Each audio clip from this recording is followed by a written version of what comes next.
देखिए, बिहार के मुख्यमंत्री नीतीश जी जनता दल यू के सबसे बड़े नेता हैं। उन्होंने इस बजट का स्वागत किया। तो अगर इस बजट में खामियां रहती, निराशाजनक रहता, तो वो स्वागत क्यों करते? और जब नीतीश जी ने स्वागत किया तो उसके बाद फिर कौन क्या बोलता है उसका कोई मतलब नहीं। नमस्कार, न्यूज फॉर नेशन देख रहे हैं आप। मैं हूं आपके साथ धीरज सिंह। देश का आम बजट आज संसद में पेश हो गया। हमारे साथ बिहार के पूर्व उप मुख्यमंत्री और भाजपा के वरिष्ठ नेता सुशील कुमार मोदी जी हैं। सर, आज आम बजट पेश हुआ, देश के लिए कितना फायदेमंद है और खासकर बिहार जैसे राज्यों के लिए, जो पिछड़ा राज्य कहा जाता है, उनके लिए कितना फायदेमंद है ये बजट? देखिए, इस बजट का अगर किसी एक राज्य को सबसे ज़्यादा फायदा होगा तो बिहार को होगा, क्योंकि जो पिछड़े राज्य हैं, गरीब राज्य हैं, चाहे वो नॉर्थ ईस्ट हो, आसाम हो, बंगाल हो, बिहार हो, उड़ीसा हो, इन राज्यों को इसका सबसे ज़्यादा लाभ मिलेगा। अब पीएम आवास योजना में 80 लाख मकान बनाए जाएंगे एक साल के अंदर, जिसके लिए बजट में 48,000 करोड़ का प्रावधान किया गया है। 3 करोड़ 80 लाख घरों तक नल का जल पहुंचाया जाएगा, जिसके लिए 60,000 करोड़ का प्रावधान किया गया। ताकि इसका लाभ क्या बिहार को नहीं मिलेगा, क्या यूपी को नहीं मिलेगा, या आसाम या अन्य राज्यों को नहीं मिलेगा?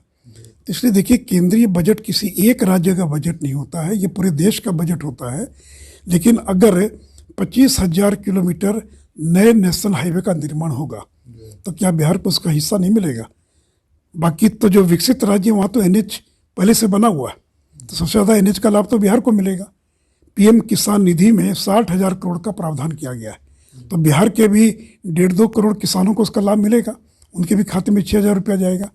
इसलिए चाहे वो गेहूं और धान की खरीद हो, पीएम किसान निधि हो, मनरेगा की योजना हो, या फिर पीएम आवास योजना हो, ये तमाम जो योजनाएं हैं, जो गरीबों के कल्याण की योजनाएं हैं, इसका सबसे ज़्यादा लाभ बिहार को मिलेगा। और बजट में जो प्रावधान किया गया, इसलिए बिहार भले ही किसी राज्य का नाम नहीं हो इस बजट में, क्योंकि बजट में कोई अलग अलग राज्यों का के नाम का उल्लेख नहीं होता है, लेकिन ये केंद्रीय बजट का सबसे ज़्यादा लाभ बिहार को मिलेगा।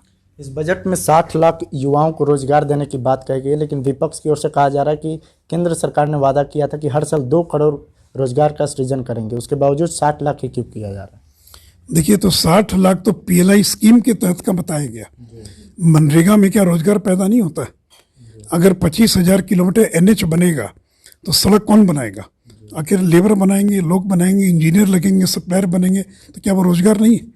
केवल सरकारी नौकरी रोजगार नहीं है, बल्कि चाहे वो आप पीएम किसान निधि हो, नल का जल हो, सड़क बनाना हो, 7,50,000 करोड़ रुपया कैपिटल एक्सपेंडिचर पर किया जा रहा है, इन सारी चीज़ों से रोजगार पैदा होता है। तो 2 करोड़ से बहुत ज़्यादा रोजगार इसमें से पैदा होगा।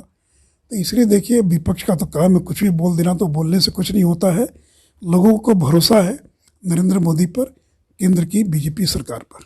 आप कहना है सर कि इस बजट के माध्यम से बिहार को फायदा होगा, लेकिन आप ही के जो सहयोगी दल है उनका कहना है कि इस बिहार को विशेष ध्यान देने की जरूरत है, विशेष राज्य के दर्जा देने की जरूरत है, जिससे बिहार की विकास में प्रगति और आगे बढ़ सके। देखिए, बिहार के मुख्यमंत्री नीतीश जी जनता दल यू के सबसे बड़े नेता हैं। उन्होंने इस बजट का स्वागत किया। तो अगर इस बजट में खामियां रहती, निराशाजनक रहता, तो वो स्वागत क्यों करते? और जब नीतीश जी ने स्वागत किया तो उसके बाद फिर कौन क्या बोलता है उसका कोई मतलब नहीं। एक आखिरी सवाल है सर, लेकिन फिर भी लगातार जेडीयू की ओर से समय समय पर विशेष राज्य के दर्जे की मांग की जा रही है। आप लोग की ओर से लगातार कहा जा रहा है कि वो प्रावधान खत्म किया जा चुका है, लेकिन जो आरजेडी की ओर से कहा जा रहा है कि संसद में इस प्रावधान को फिर से तब्दील करके बिहार को विशेष राज्य का दर्जा दिया जाना चाहिए। देखिए, आज का ये विषय नहीं, आज का विषय बजट है। इस विषय पर फिर कभी अगले दिन चर्चा होगी। ये है बिहार के पूर्व उप मुख्यमंत्री सुशील मोदी। दिल्ली से न्यूज फॉर नेशन के लिए मैं धीरज सिंह।